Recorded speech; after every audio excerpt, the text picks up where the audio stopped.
सगळ्या शेंग बिया प्रेशर कुकर मध्ये शिजवून घेणारे. तर हा गेला पावटा, ओले हरभरे, मटार, हुरडा, तुरीचे दाणे आणि हे भिजवलेले शेंगदाणे आणि मिठाचं पाणी या दाण्यांमध्ये घालायचं. हा गेला घेवडा आणि ही पापडी. हे घेतले 2 टेबलस्पून तीळ, 3 टेबलस्पून दाणे, 2 टेबलस्पून सुकं खोबरं, 2 चमचे हुरडा वाटणात घालणारे. जी कोथिंबीर मी निवडून ठेवली आहे ना त्याच्या या कोळ्या काड्या. सगळं साहित्य हलकं भाजून घ्यायचंय. आधी थोड्या तेलावर दाणे परतते.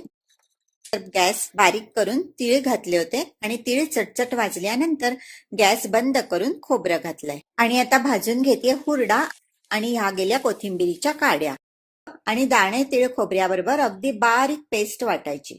घालतीये थोडंसं मीठ आणि वाटून घेते. 3 टेबलस्पून तेल गरम करते. ही 1 टीस्पून मोहरी, 1 टीस्पून जिरं, गाजर घालतीये, 3 लाल मिरच्या घातली, अर्धा टीस्पून हिंग, अर्धा टीस्पून हळद, वांगी आणि ही गेली मेथी, हे बोराचे तुकडे. मीठ घालायचं. गॅस करायचा बारीक आणि झाकण ठेवून ही भाजी शिजवायची. आणि आता घालते या शिजवलेल्या शेंगा व शेंगबिया. घालायचा 1 टेबलस्पून गोडा मसाला, 1 टीस्पून तिखट, वाटलेला मसाला.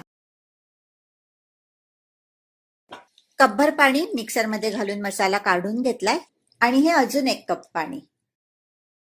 हा गुळाचा खडा, हे गेलं मीठ आणि परत एकदा झाकण ठेवून भाजीला उकळी आणायची आणि उकळली की गॅस करायचा बंद. वरून हिरवीगार कोथिंबीर पेरली आणि रसाळ लिंबू पिळलं की अगदी नुसती खायला पण ही लागते झकास.